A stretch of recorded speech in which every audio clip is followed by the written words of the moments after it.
మధ్య air India passenger విమాన సేవలు ప్రారంభమయ్యాయి. Vijayawada MP Kesineni Sivanath, Machilipatnam MP Vallabhaneni Balashowry demo టికెట్లు అందించారు. కొత్త ప్రభుత్వం వచ్చాక ఈ విమాన సర్వీసులు ప్రారంభం కావడం సంతోషకరమన్నారు AP MP Kesineni Sivanath.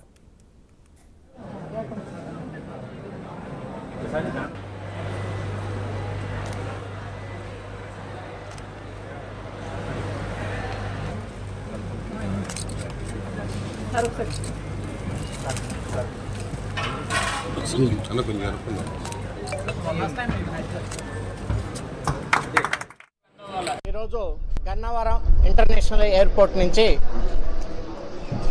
బాంబేకి air India ఫ్లైట్ని ప్రారంభోత్సవం చేశాం. నేను అలాగే సోదరుడు విజయవాడ పార్లమెంటు సభ్యులు కేశినేని చిన్ని గారు, నేను ఇద్దరం కలిసి కూడా ఈరోజు డైలీ ఫ్లైట్ ఇది విజయవాడ నుంచి ముంబైకి ఎయిర్ ఇండియా ఫ్లైట్. మొట్టమొదటిగా కొత్త ప్రభుత్వం వచ్చింది. చంద్రబాబు నాయుడు గారు అలాగే పవన్ కళ్యాణ్ గారి యొక్క ఆధ్వర్యంలో ఈ అమరావతి క్యాపిటల్ రాజధాని ఏదైతే ఉందో శరవేగంగా అభివృద్ధి చెంది రాజధాని ప్రాంతానికి ఇంటర్నేషనల్ ఎయిర్పోర్ట్ కావాల్సినటువంటి అవసరం ఉంది. అదే రకంగా అనేక రకమైనటువంటి వివిధ ప్రాంతాలకి, విజయవాడ నుంచి అనేక ప్రాంతాలకి ఫ్లైట్ సౌకర్యాలు కూడా పెంచాల్సినటువంటి బాధ్యత ఈ ప్రభుత్వాల మీద ఉంది.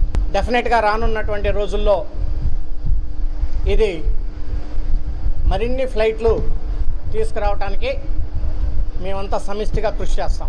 కొత్త ప్రభుత్వం శుభ సందర్భంగా గత సంవత్సర కాలం నుంచి పెద్దలు బాలశౌరి గారి కృషి వల్ల, అంతేకాకుండా మా కేంద్ర మంత్రి రామ్మోహన్ నాయుడు గారు ఇవాళ సివిల్ ఏవియేషన్ మంత్రి అవడంలో ఈ శుభ సందర్భంలో వాళ్ళ నుంచి విజయవాడ నుంచి ముంబైకి ప్రతిరోజు ఎయిర్ ఇండియా వారు విమానం నడపడం, అందులో ముఖ్యంగా ఇక్కడున్న వ్యాపార వర్గాల వారు ఎప్పటి నుంచో కోరిక అయినటువంటి ఈ ఫ్లైటు ఇవాళ నుంచి రావడం మా అందరికీ ఆనందదాయకం.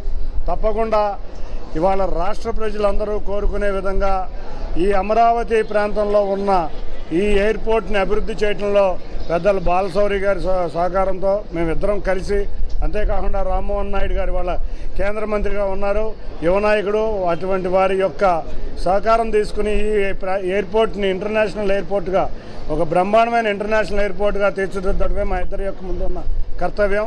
తప్పకుండా అందరం ఎంపీలు కలిసి వెళ్ళి రాజధాని ప్రాంతంలో ఉన్న ఈ ఎయిర్పోర్ట్ని అభివృద్ధికి కృషి చేయడం అందరం కృషి చేస్తాం. ముఖ్యంగా వరల్డ్ మొత్తం ఈస్ట్ అండ్ వెస్ట్ కనెక్టివిటీ విధంగా దుబాయ్, సింగపూర్ ఇటువంటి ప్రాంతాలకు ఇంటర్నేషనల్ ఫ్లైట్లు వచ్చే విధంగా, అంతేకాకుండా దేశంలో ఉన్న పలు ప్రాంతాలు మీరు చూస్తే ఇక్కడి నుంచి చాలామంది కొచ్చిన్ వెళ్తూ ఉంటారు, అంతేకాకుండా పెద్దలు చెప్పినట్టు కలకడా వెళ్తూ ఉంటారు, అహ్మదాబాద్ వెళ్తూ ఉంటారు. ఇటు అన్నిటికీ కనెక్టింగ్గా ఎయిర్ ఇండియా కానీ, ఇండిగో వారిని కానీ, ఇతర సంస్థల అందరి దగ్గరికి వెళ్ళి మేమందరం కనెక్టివిటీ పెంచి ఇక్కడ సౌకర్యం కలిగే విధంగా అన్ని విమానాలు తీసుకొస్తామని, అంతేకాకుండా చంద్రబాబు నాయుడు గారు కూడా ఈ కొత్త టెర్మినల్ని 8 నెలల్లో పూర్తి చేయాలని రామ్మోహన్ నాయుడు గారికి మొన్న